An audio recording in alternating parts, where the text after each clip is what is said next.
Hello everyone and good morning. Um, for today's grammar class, we'll be continuing on with chapter 2. We did part 1 of chapter 2 in the previous class. I hope you all still remember what we did. Today we'll be continuing on with part 2 of chapter 2, which is nouns. Let us take a look at what we'll be learning today. We'll be learning what are direct objects and indirect objects. Then we'll learn formation of nouns. We'll also learn the difference between synonyms and antonyms, and we'll also learn what is comprehension and how to solve a comprehension based questions. Alright, so let's get into the lesson, shall we? So we have direct objects and indirect objects. So what are direct objects and indirect objects? So what's the difference between the two? So let us take a look at these two sentences. The first one, Mira gave Hira the book.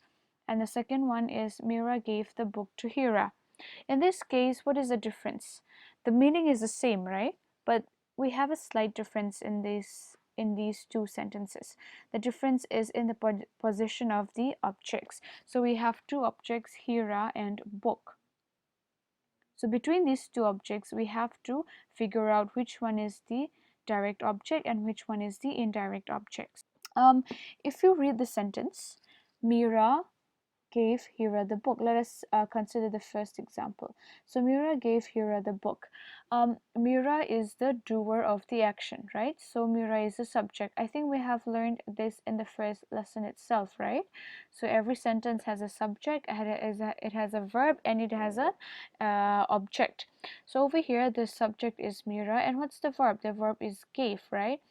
So Mira gave what? Mira gave the book. So what you have to remember is that direct object will mostly answer the question what or where. All right, direct object will mostly answer the question what or where, and they will also be the receiver of the action. So over here we have the verb gave, and this action is being received by what? It is being received by book. So then book becomes the direct object. All right, and this book is given to who? This is given to Hira. So Hira becomes the indirect object, and in most cases indirect object will answer the question to whom or for whom. All right, the same goes for the second sentence. In this case, the position of these two objects are interchanged, right? We have Mira, which is the subject, gave what? Gave the book, right? Gave the book. So book is the direct object. To whom?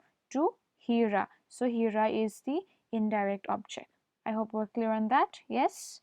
All right, let us take a look at some examples.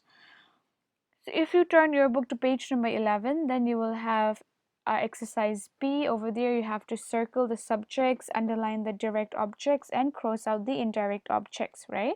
We'll look at few questions from that exercise. The first one is, please pass me the salt.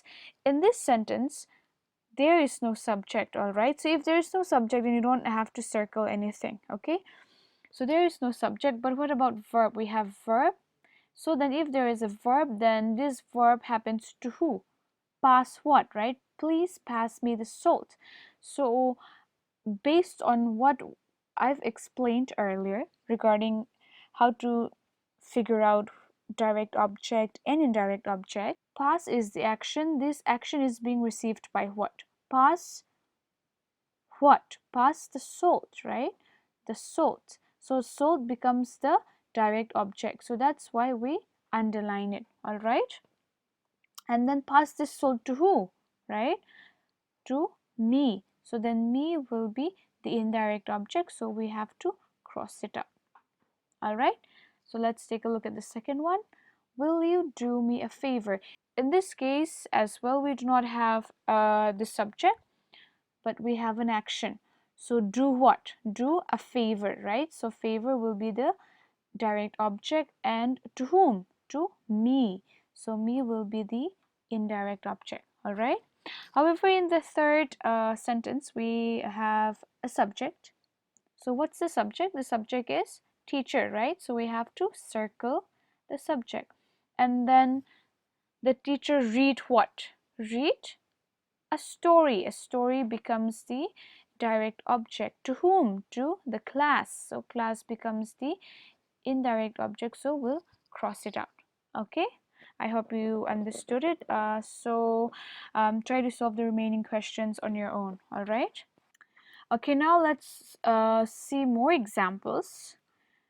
First one, Mira took her craft project to school. So based on how we solved the previous examples or the previous exercise, let's try to solve these some of these examples again. The first question, Mira took her craft project to school. So which one is the subject? The subject is Mira, right? Took what? Took her craft project.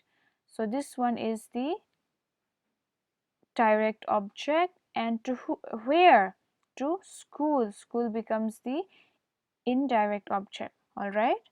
The next one, the cat is on the roof. The subject is cat. The cat is where? On the roof. All right. So roof becomes the direct object. In this case, we do not have an indirect object. All right. And third, Prerna's mother knitted her a sweater. So in this case, what's the subject? We have the subject Prerna's mother, and what is she doing? She is knitting, and she is knitting what? She is knitting a sweater. Sweater will be the direct object, and for whom is she knitting that sweater? For her. So then her becomes the indirect object. All right. Let's look at another example. Sarah gave the picture to grandmother. We have the subject Sarah and then gave. What did she give? She gave the pictures. So then picture becomes the direct object, and to whom? To grandmother. So grandmother becomes the indirect object. I hope you have understood it. Yes? Okay, then let's move on to the next one. Formation of nouns. Nouns can be formed from various parts of speech. It can be formed from adjectives.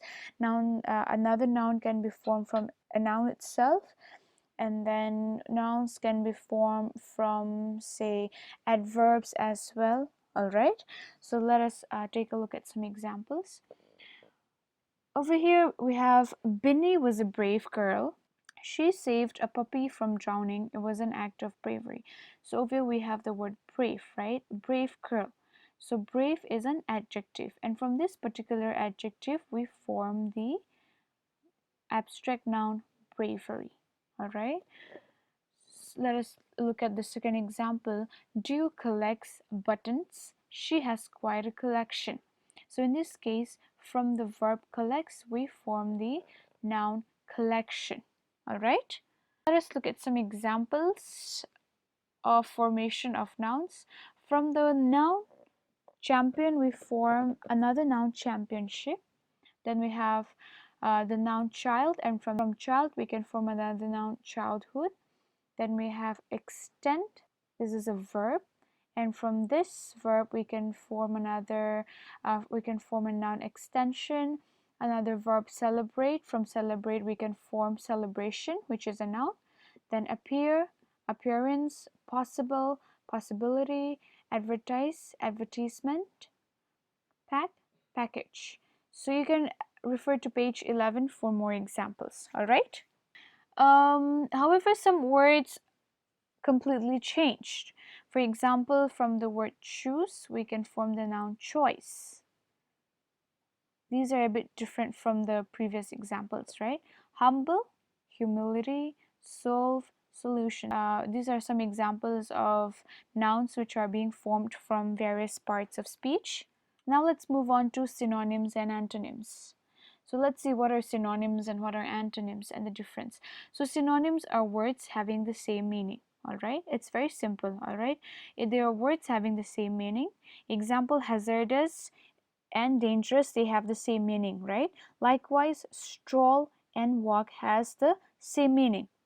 Then what are antonyms? Antonyms are words having the opposite meaning. In the first case, synonyms are words having the same meaning, but antonyms are words having the opposite meaning. All right. Example, beautiful. Opposite of beautiful will be ugly, right? Opposite of good, bad. Opposite of true, false. So these are some examples, and I hope you've understood what synonyms and antonyms means, right? Let's move on to the last part of our lesson, comprehension. First, let's try to understand what comprehension means. Okay, comprehension simply means the ability to understand what you read or hear. So as I give my explanation, if you could understand whatever that I say, if you could understand the meaning of the words that I use, then you have a good comprehension. All right. So it simply means being able to understand what you hear or what you read, and also sometimes what you see as well. Okay. So on page number 14, you are given a passage. So please read the passage carefully. Try to understand the meaning of each and every word. If in case you don't understand some of the word meanings, then you may please check their word meanings from the dictionary. All right. And once you're done reading it, you may attempt the questions given at the end of the passage and check your comprehension or your understanding. Are you clear? I hope you got it right. So please do that, and also do your assignments on time, okay? And read your textbook. You can watch the video over and over again if in case you have any problem. You can also reach out to me anytime, okay? And clear your doubts. That will be all for today.